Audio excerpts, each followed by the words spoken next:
This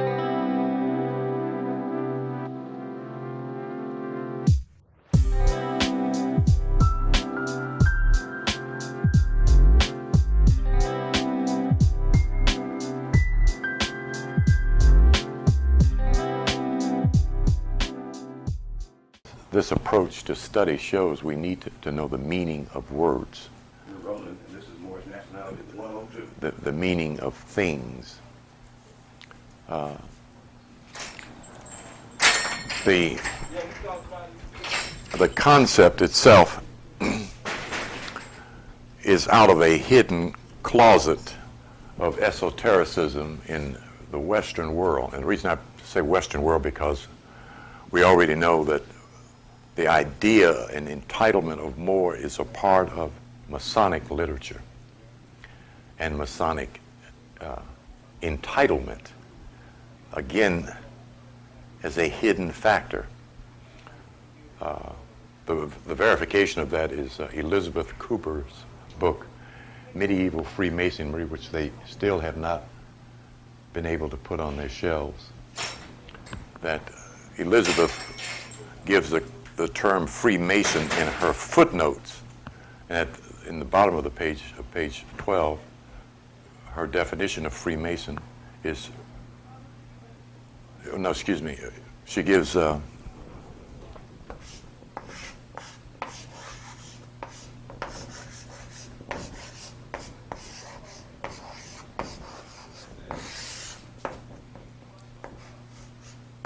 Freimaur, the German term for free Moor. She defines this as Freemason. Okay. So again, it's brought forward and then re-hidden. Okay. Which got to be and is still a problem for those that are in search of identity. The issue of culture in our world is that of disorientation. A group of people who have a vague idea of who they are. And understanding the psychology of identity, we then are able to see why there is so much disoriented behavior happening in our world. In light of this dynamic energy that is prompting people to express themselves. That's the validity of cosmic or astrological energy. When there is confusion in a human being's psychology or any life form, and by that I mean, if you recall several years ago, dogs were the assailant of many crimes simultaneously in America. The pit bull was being reported almost weekly in different parts of America attacking people. They were not attacking other dogs. They were attacking people. And when you see a same type of event happening in different territories, by that I mean this state, then on the map that state, then on the map that state, then you know it's the same energy affecting a certain angle of location in terms of what astrology follows to report the influence of planetary rays or planetary force. The same happens when the dynamics of certain planets affect the human psychology. The brain, being a gland, is one of the circuits of response to planetary energy. In explaining how astrology works in and on human nature is through our glandular structure and our response to that energy upon our glands. So the idea of the returning introduction, and it is a returning introduction because two men in our current contemporary history reported Moorish science and Moorish history at different periods of this current history, one of them being Benjamin Banneker Bay, who is referred to as Big Ben Bay. And to my delight, Hakeem Bey found or got a photograph of Benjamin Banneker's fez in the Washington Library. Also, I had also seen a cigar in Cleveland, Ohio, that is named after Ben Bay. And unfortunately, I didn't buy it. And when I went back, I couldn't remember where the store was. That's been almost 20 years ago. And I still regret it to this day, you know. It's one of those artifices of this level of information that's so well cloaked that it is very important that whatever small amounts can be brought forward should be. The three keys that we are constant about to verify the fact of who we are and to understand that from this vantage point, human thinking on the levels of the dark-skinned, broad-nosed, thick-lipped, and furled-haired human being known as Moors can perform at higher levels with a corrected consciousness. Correct thinking. Correct thinking is positive thinking, appreciation of self, a virtual love of yourself and those who look like you. When you are honest and truthful with yourself helps you in that truthfulness. The relationship of the three levels of each one of us as beings, human, mental, and spiritual beings, is to correlate these three so that they function as a oneness. That's the mental work. That's supposed to be the cultural work. That the educational system is supposed to be coordinating the child towards balance. They know that. They just simply don't do that because their priority is given by the contemporary industry that has control of the workforce. In the industrial age, they wanted employees to do manual work, to work and operate machinery. Culture as an identity, culture as a refinement was not considered a priority in building a great industrial empire. So it was put on not the back burner, hell, it was put in the basement. So the return of this idea is certainly very timely in this acting out of literally millions of black children. Now that's not to say that the majority of our children are criminal or violent or deviants or certainly are not demonic, but there certainly are all of those such classes within our total group. We're being somewhere in the neighborhood of 40 to maybe 50 million strong. A couple million is not bad in terms of the group, except that those small pockets of spoiled human personalities, spoiled rotten to the core, affects all of us because they're everywhere at once. And because we, lacking our spiritual and mental stature, have little or no defense against it. So we yield to it. They are virtually, parents, literally frightened of their children. Not just the boys, they're frightened of their daughters as well.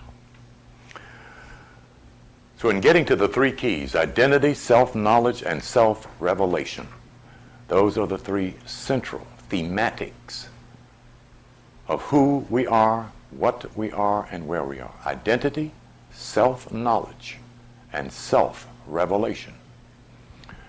The concept of identity must begin with name, and where we are in terms of defining the concept name becomes expedient so that we don't make the continued assumption that we know what a word is because we use it.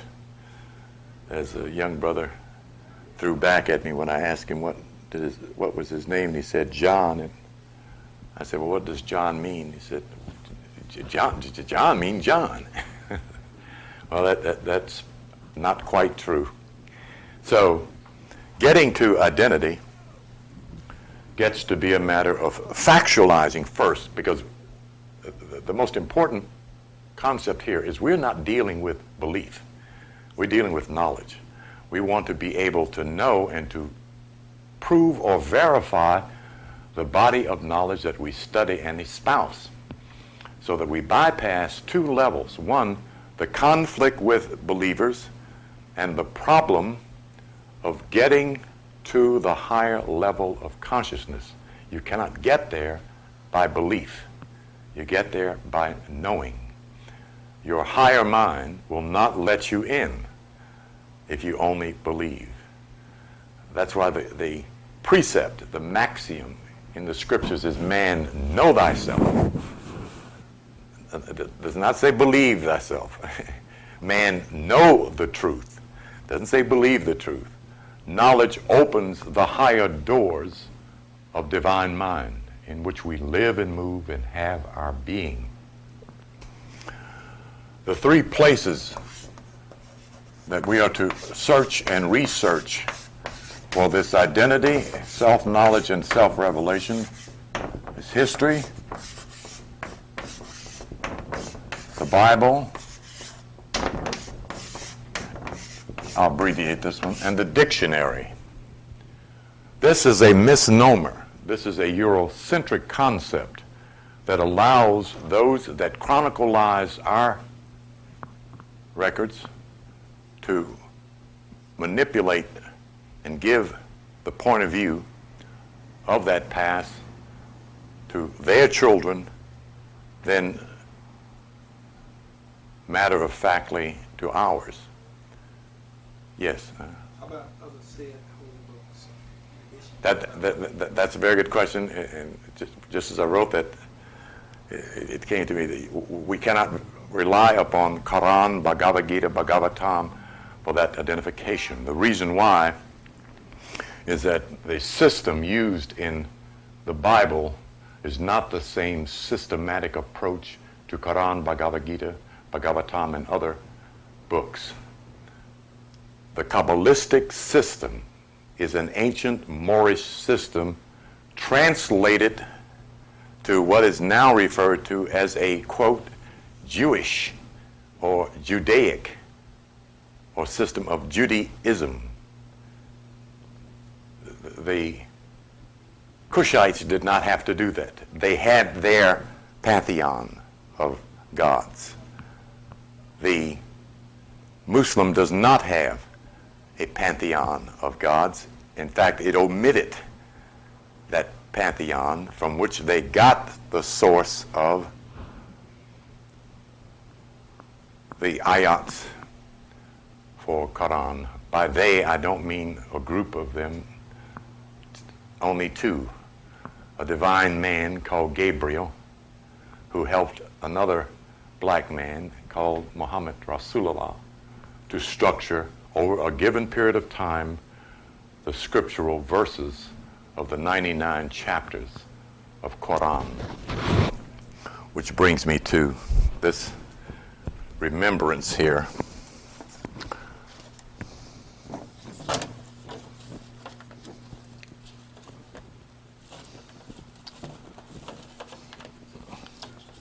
Where's my other chart?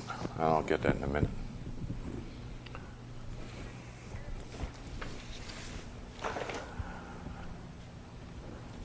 The concept we're looking for is not his story, and that's a valid word of lexicogrammatic writing in terms of code word.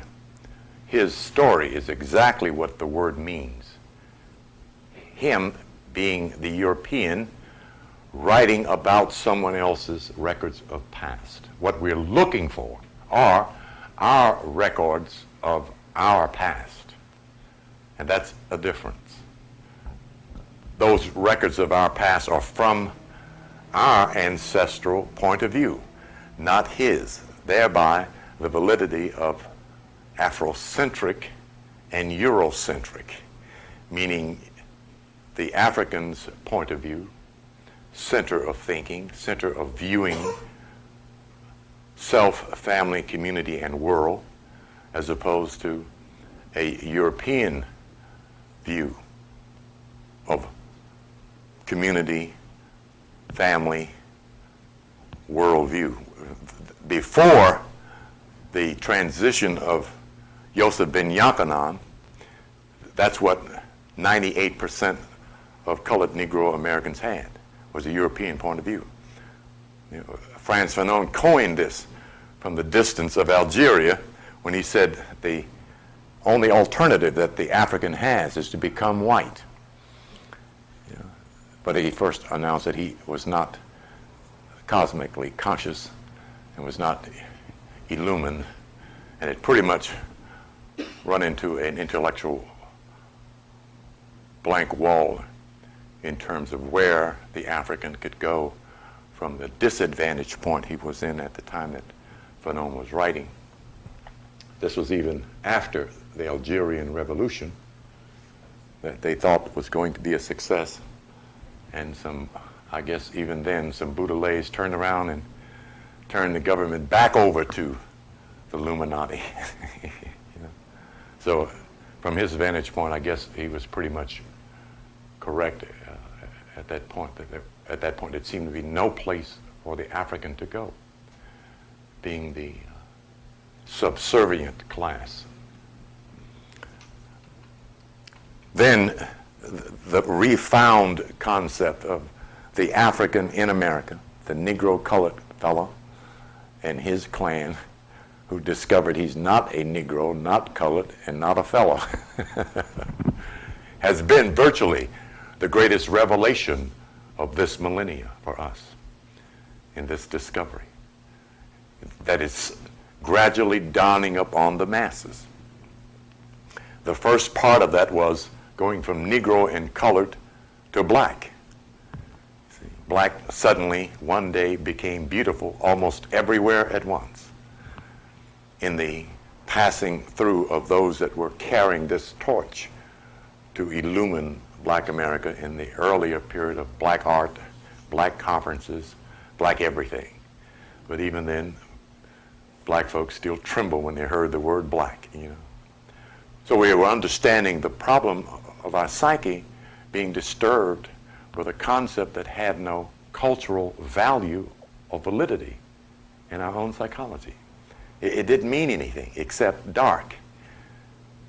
On the subconscious level, it meant dead, ugly, inferior, frightening, absenteeism. That's, if you look in the dictionary at the word black, it will strain your generous intellect to appreciate that concept. You know, will strain it. So getting through this thin veil of haze about identity has been and still is the ongoing revelation of the new or neo-Afrocentric age, an age that has yet to be announced. The European American has been having a new age cultural input for the last 30 years, if not longer. Around 1960, 65, they began their new age dialogue and began to present new age literatures. No such light was shown in the black world. So black folks who were, quote, intelligent Negroes went to European New Age conferences, New Age churches, New Age books, and came out whiter than the damn folks that were white in the class, you know. And that generosity of heart, this urgency to find love, and strangely enough, to find love from someone who has declared they do not love us first, showed the psychosis of black America's mental state. That's what Dr. King was placed in front of. Show these people we love them. You see, let them throw at us, let them do this. You know, what was the psychology that nonviolence and civil disobedience presented? And the East Indian had to do the same thing. The difference was the East Indian was the majority in India. is why his stuff worked. You see, and those that were hitting them in the head looked like them. You know, and many of them wrote later. They became physically ill at the thought of hitting their own people out of the service of policemen for the Britisher. You know, probably the only successful cultural protest on planet Earth as nonviolent. And the British packed up and went home, just as Mahatma Gandhi told them. That's all they had to do. He said, well, how are we going to do this?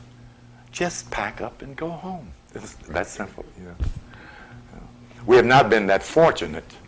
And the question is, do we need to be? Are we in the right place with the wrong identity, with a misconception of who we are, with a misconception of where we are? That becomes a clarity, like a vision, as one studies more of this body of knowledge and comes to the recognition of his and her divinity. The dictionary provides a very appropriate sample of this concept. I don't see one in the place. Under the B's, if you're looking for more, you'll find the concept. Right up under the term black, you'll find the term black amour. A coined concept from someone else's point of view.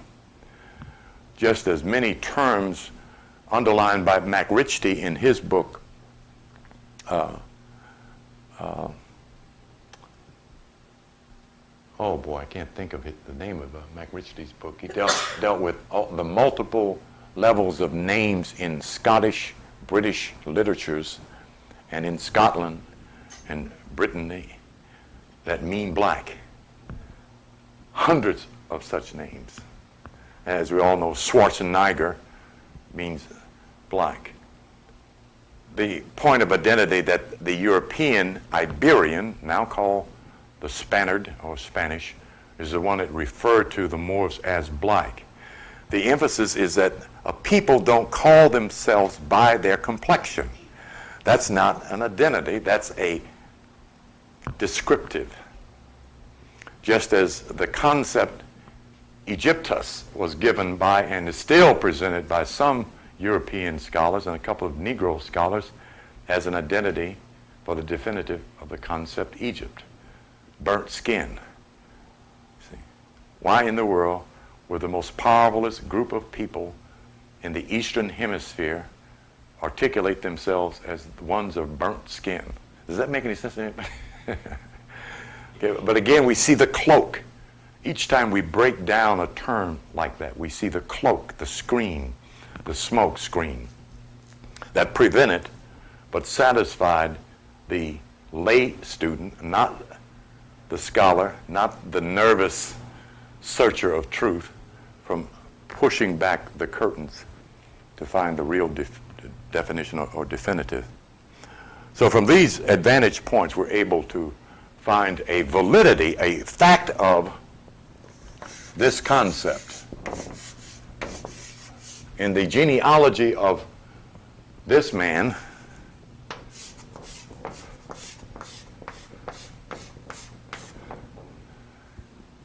is this man, Mizraim. This name is not a valid name, okay, until you add this. This is what our scholars have come up with as a replacement for this concept. Ham as Cam and Cam as Kim or Kemetic. Okay, is the articulation that the brothers are doing in the collegiate halls instead of Egypt. And they're still missing the point until they look at this man's name.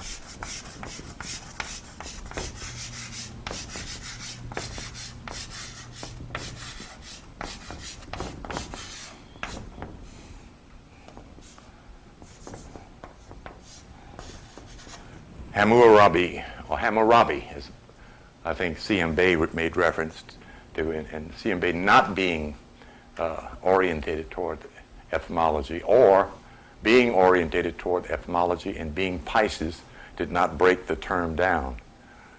So he didn't give a breakdown of the genealogy. Cam, Moore, Rabi. Cam is given in the metaphysical dictionary as black fire. Moore is found lodged in the middle of these three titles. And Rabi means teacher or master. Rabi as opposed to rabbi. Okay. So we see that in the ancient language we find Cam is Camur. His son, one of his sons, is referred to as Misraim. I give the consonant abbreviation of this term so that we can see the transliteration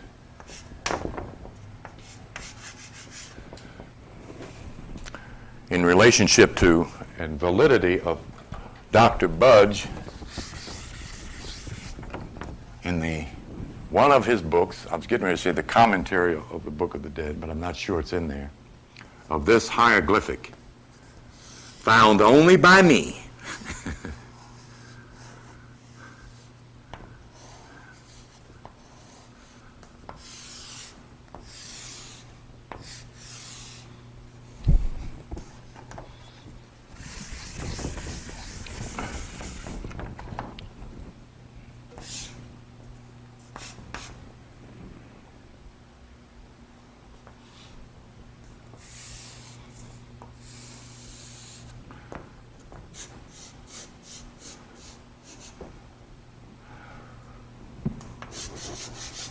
What Budge gives is in transliteration of this glyph is MR. The definitive or definition of MR he gives is governor, captain, and governor, captain, and one other.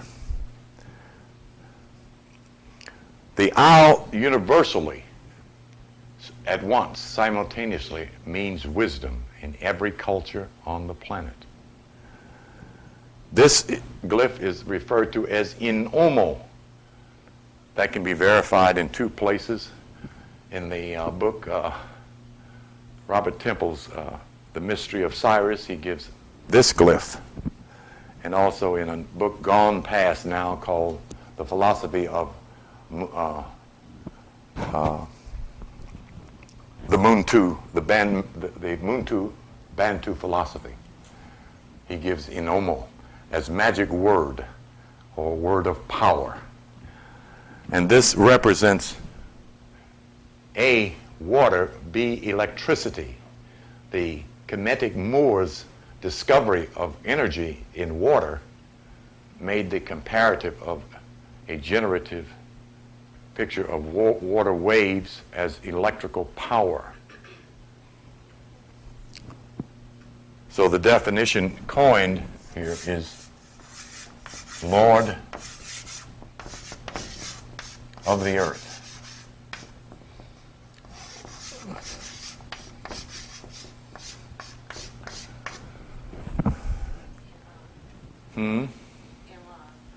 Yes, the clarity here is that any vowel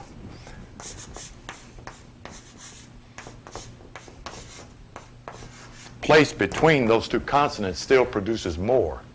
The European gives M-A-U-R. This should not be, well, yeah, that's one spelling of it. M-A-U-R and M-A-U-R-U-S. In Castile's dictionary, he gives Maurus as Moor. None of the dictionaries, none of the scholars in all of the three books that I know of gave the definition, which tells me one thing. A, they didn't know what it meant. B, they were Masons and were given to the oath and could not give it, including Dr. Yosef ben Yochanan did not give the definitive of Moor. He is also an international Mason. Yes, the keeping of the secret for the European Mason was to prevent the black family from finding the knowledge. Secondly, first, this knowledge came from the school, the house of secrets. The book of the master of the secret house is the book they refer to as the Book of the Dead. The term Book of the Dead is only in reference to, you want to buy Dead Men Book? Dead Men Book is what the Arabians were asking the Europeans when they found out that these papyri were valuable and they could sell them. So Bud simply called it Book of the Dead. Then inwardly it was discovered that the reference point was exoterically the book of the coming forth by day and the coming forth by night, which is two spiritual processes. But the book is referred to from two perspectives: the book of the mistress of the secret house and the book of the master of the secret house. Two terms that both mean master. Mistress means master in the feminine. Mister means master in the masculine. The word meister is where the word mister comes from. The word maestro is also of the same origin as mister in the Italian language. So in terms of name, we can validate this idea of Moor from those three given areas. There are not many literatures in the history departments that illuminate these records of the past. The four that I know of that are available are A, Nature Knows No Color Line, J.A. Rogers, The Golden Age of the Moors, Ivan van Sertima, The Golden Trade of the Moors, E.B. Bovill, B-O-V-I-L-L, may still be available. The Golden Trade of the Moors, a book about the African Moors of West Africa, whereas what you'll find the literatures I just talked about present mostly a point of view of the East North African, the ones who readily went into Cadiz of Iberia, which is directly across from the very northern tip of Europe at the point or port called the Port of Kuta, is the point of entrance and accessibility of the African to Europe. You could virtually swim from Africa to Europe from the Port of Kuta, where the first known invasion of that group who lived in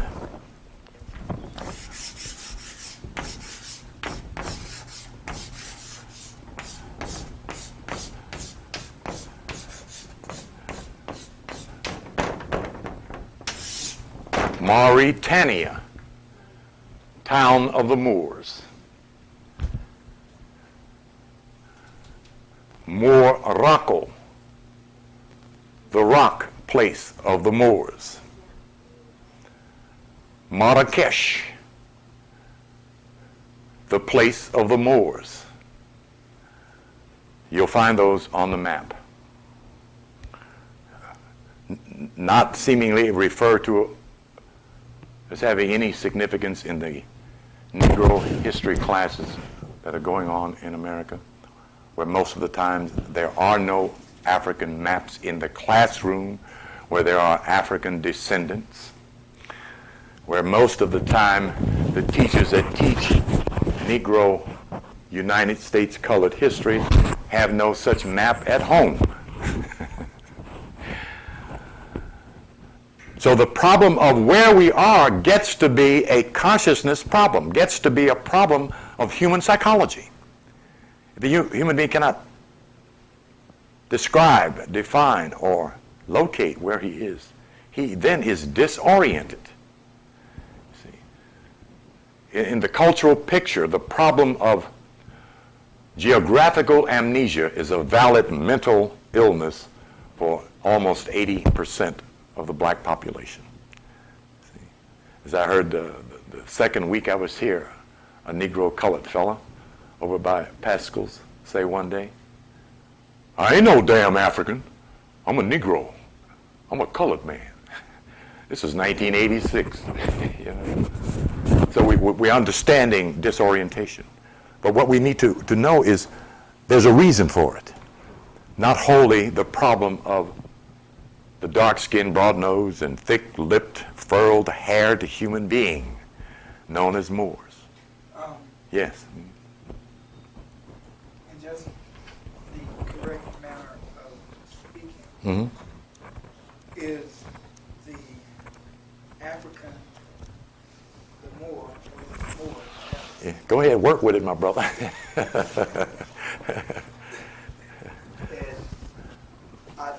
in my mind, there is no difference, but contextually, from your point of view, what is the difference in that? Okay.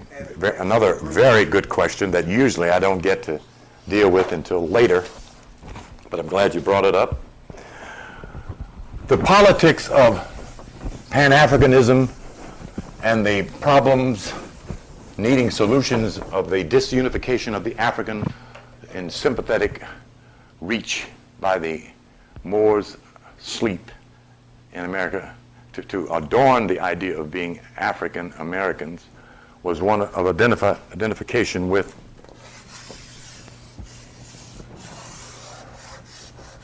virtually a piece of property. That's a very poor depiction of an African map, but as close as I can get at the moment. And if you look in the dictionary, you will find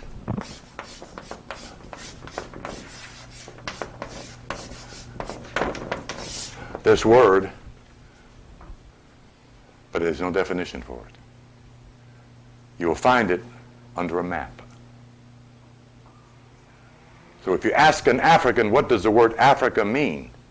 You will get a long pause of silence, or you'll get Daffy Duck.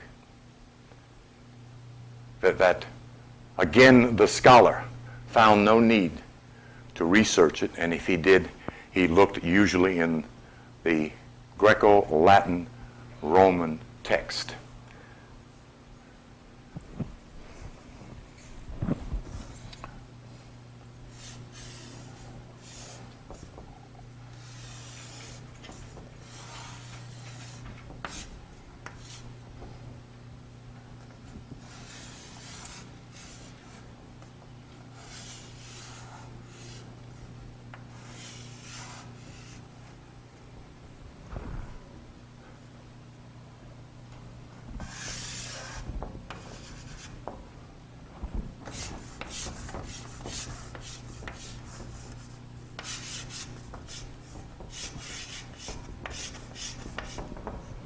That's the hieroglyphic that you'll find in commentary on Book of the Dead, and also you'll find in G.A. Gaskell's Dictionary of All Mythologies and All Scriptures and Mythologies, the concept aphora. The Spirit led me directly to the concept and then showed me that was the root derivative of the concept Africa. This is a asit or asti, the many-legged thing, the original organ of life, form. That's what it represents. Not a very good depiction, excuse my artwork. These are 3 drops of semen. This is the sun. This is Afu, flesh. This is Ra, God. Afura, flesh of God. What Budge translated it to was the dead flesh of God. Figure that one out. How can God have any dead flesh? That's an amazing contradiction even to the most fundamentalist. You're going off here, my brother.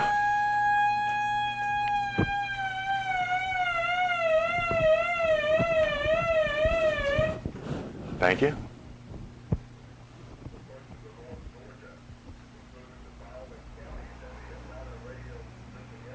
That's a tornado warning, yeah. Yeah.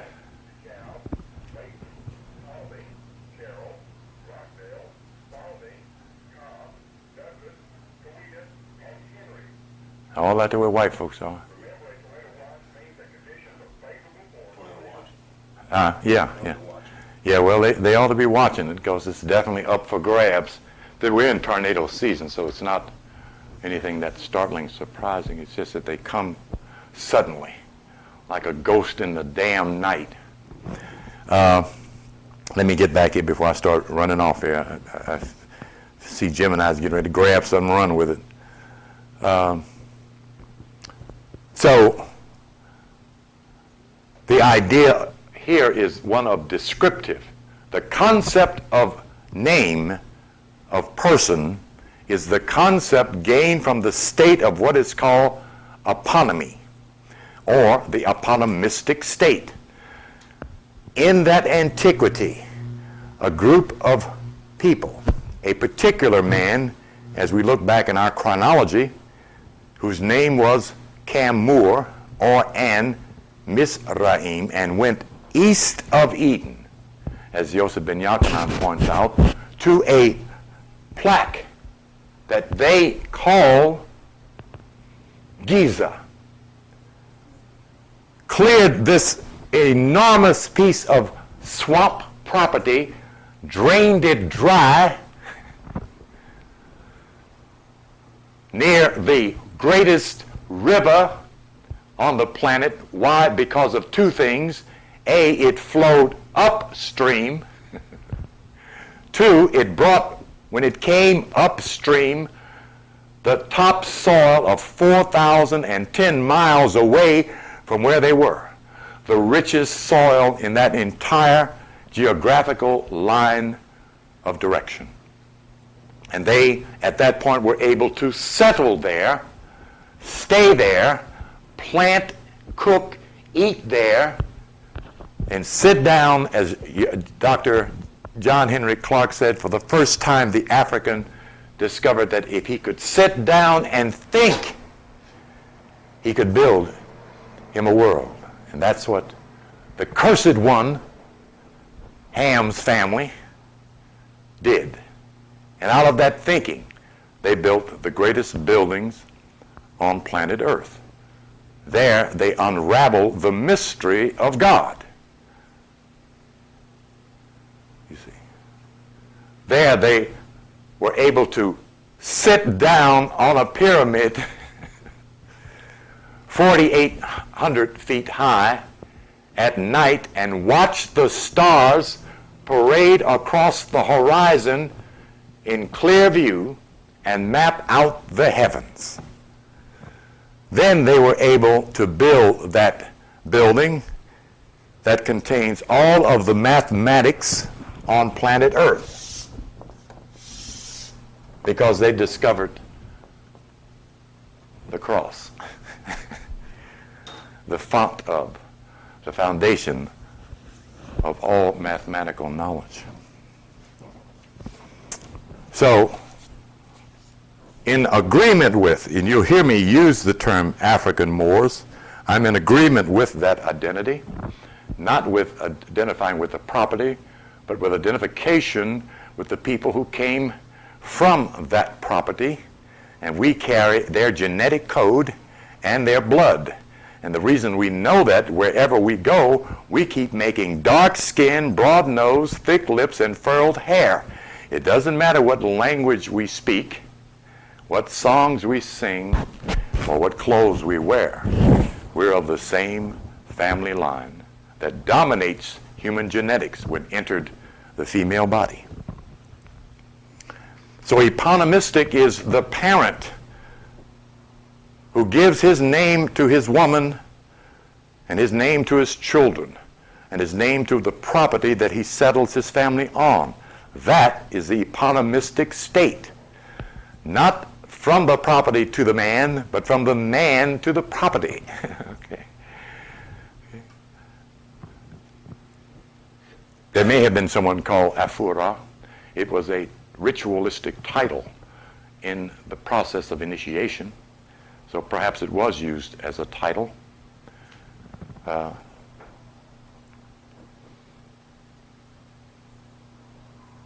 Osiris, and Caesar.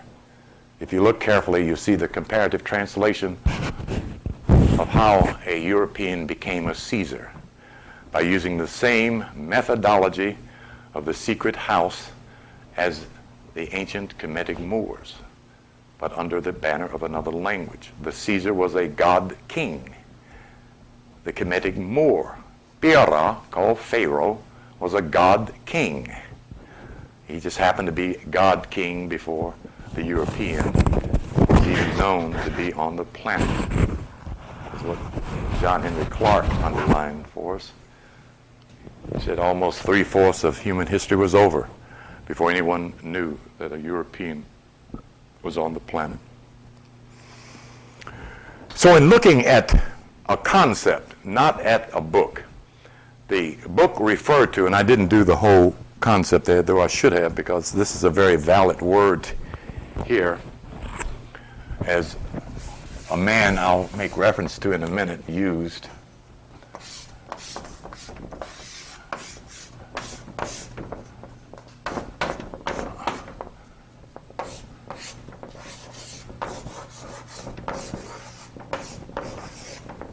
The Holy Moorish Temple. I put that in quotes there because, again, I'm going to explain it.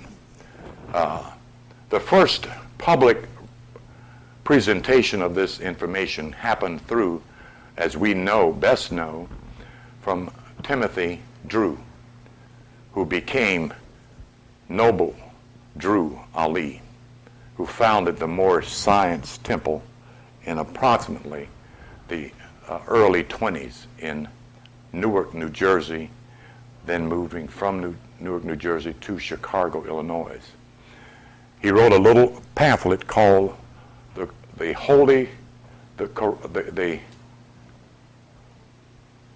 Quran of the Moorish Science Temple, I think is the way I should have it here. I don't want to misquote. But it does not say he wrote it. It says at the bottom, prepared by Honorable or Noble Drew Ali.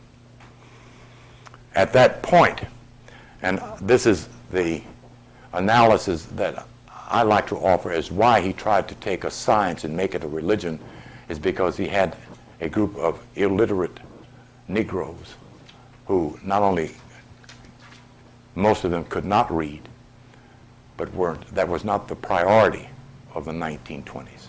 The 1920s priority was get something on the plate every day for people who were 60 to 70% unemployed, who were shine boys and maids, newsboys, who picked up the scraps behind the marketplace when they were thrown away. The gizzards, the liver, the feet, and the wings were free after dark. See, that was priority. Remember, we're talking approximately 6 years before the grand stock market crash of the 20s. See? And we were already on the bottom. So the intent was to move this people from a believer's level of an invisible God to a believer's level in a visible people. Was the work that he first initiated and did quite well, coming behind or almost unilaterally at the time of Garvey, who had the majority of black folks organized in America. So, holios, a term of Greek origin, does not mean holy as we conceive it, that is, so reverent that we almost bow down when we hear it, but simply means heat, fire, or sun. As biblos simply means book. Virtually translation, the Holy Bible means book of the sun, or book of light, or the book of fire. The Holy Temple, if we look at the concept, know ye not your body is the temple of God. then we have an understanding of the concept holy temple, referring to the body of light, the human body of light. And of course we just define Moor and Moorish. But this word here created quite an argument among Orthodox Muslims and the uneducated but somewhat aware card-carrying Moors of the 20s, 30s, 40s, 50s, 60s, 70s, and even up to right today. Some of them cannot tell you what this word means. They are looking at this concept here, which is a translation from the Arabic, Quran, and brothers get all articulate when they start dealing with this. Brothers go all down in the throat. The Quran, brother. You must study the Quran.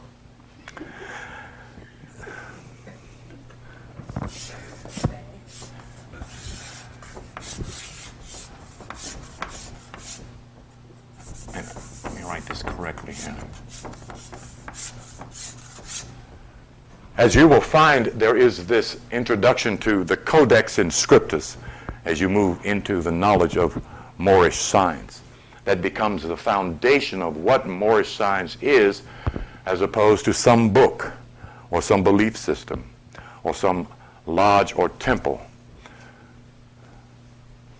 We see this word is completely different from this word. The first two letters automatically show that difference.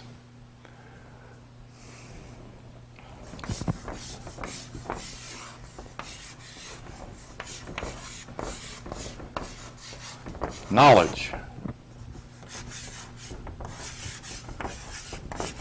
order,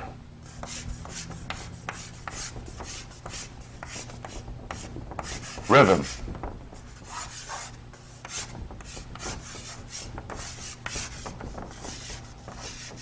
astrology,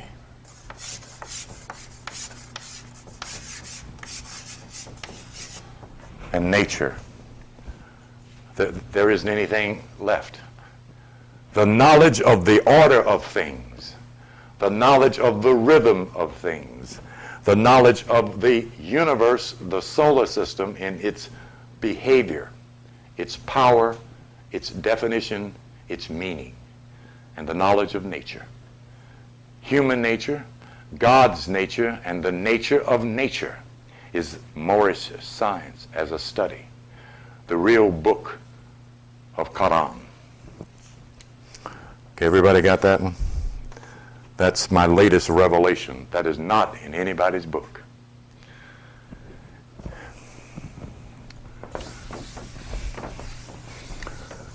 When you look carefully at the cover of the Quran, Circle 7, it's called, you will see something a little bit better artistically presented than my circle here.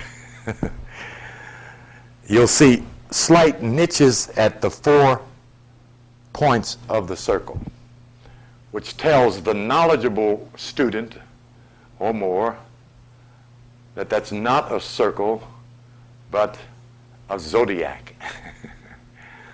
And that those 4 notches represents the cross. Immediately is what it tells you.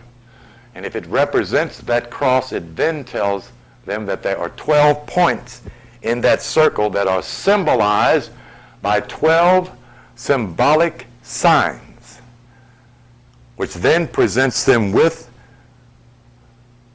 the concept of Zudikaios, the mother. The circle that everyone is in. The circle where there are only 12 blueprints of human beings all over planet Earth. Wherever you go, whomever you meet, from Monday to Sunday, from one day to the next, from now on until something comes from outer space, everyone you meet will be one of these 12 beings in that circle. The 7 represents the 7 planets, the 7 laws that govern those planets and the mind that we live, move, and have our being in. And one teacher is trying to say these are 7 forces when there's only one power performing in 12 different ways on a characteristic trait level and on a planetary level performing in 9 different ways. But the balance of things is 7, the most mystical, secretive number among the 0 to 9 numbers is 7, which happens to, strangely enough, in the numerological breakdown of names,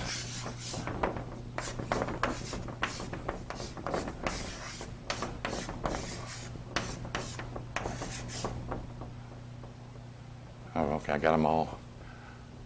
9 and 6 is 15, and 6 is 21, and 4 is 25, and 25 is 7. The perfect number. Thereby, more is the perfect name. There's a whole philosophic on this number 7. We'll get to more of that later on. Okay. The quest then is, what is this identity that allows us to rationally conceive of being in a place that is advantageous to a human being who has become mature? It is when you turn to John chapter 10, verses 31 to 36, and the argument between Jesus and the Pharisees or Sadducees or Jews, African colored Negro fellows. And they were accusing him of all sorts of things, as the book so reads. And he replies, I've told you I've done for you many good things. For which of these good things do you stone me? And their reply is, we stone you not for doing good, but you, being a man, make yourself out to be God. And Jesus replied, does not your scriptures say that ye are gods? And if your scriptures so read, they cannot be changed. The scripture he's referring to is found in Psalm 82, verse 5 through 9, or 8. They go on in darkness, knowing nothing. Did I not tell you that you are gods, children of the Most High? Yet you shall die like men and princes. So the definitive, yes, is given in this Codex Inscriptus concept. This concept comes from the German word gut, which translates directly to good. So the Kabbalistic writer simply did this. And it gave him the keys to write this.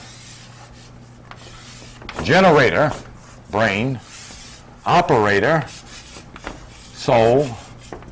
Destroyer, the sacral vertebrae, where the Kundalini rests. G, O, D is the Codex Inscriptus of what we call God. That is not infinity. That is not the creator. That is a woman and a man. The first man being this man,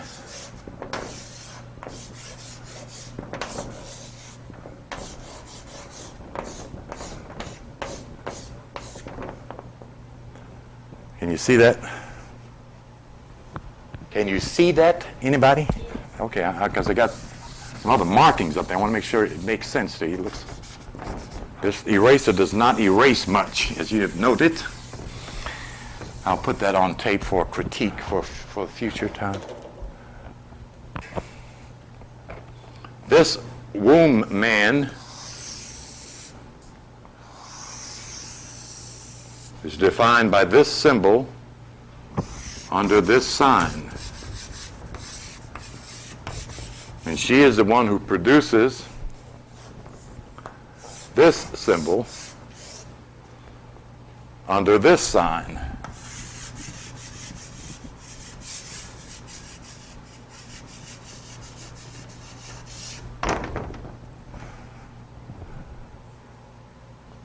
Moon, star is mother and son is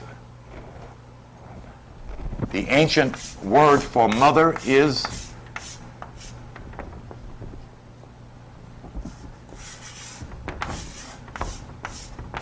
which gives us that concept. Okay?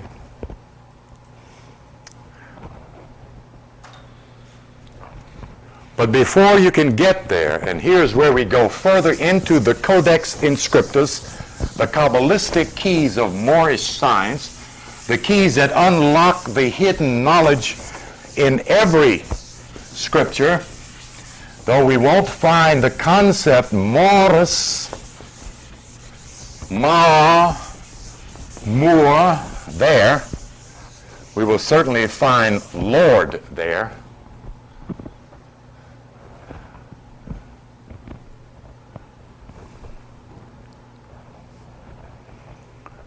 I got two thoughts at once there. Let me go ahead and deal with this one first.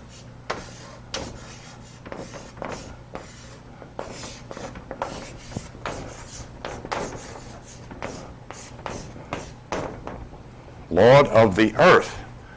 That's any dark-skinned, broad-nosed, thick-lipped and furrowed-haired human being wherever you might see, hear, observe them, him. As whether they know it or not, or agree with it or not. It does not change it. What you're trying to become supersedes this concept by simply doing this.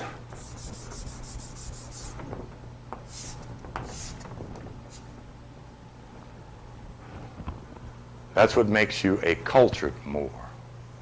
Can you see that? That's right. When your heart becomes spiritualized and illumined, that is what takes you from Lord of the earth to Lord of heaven. This concept translates to this concept,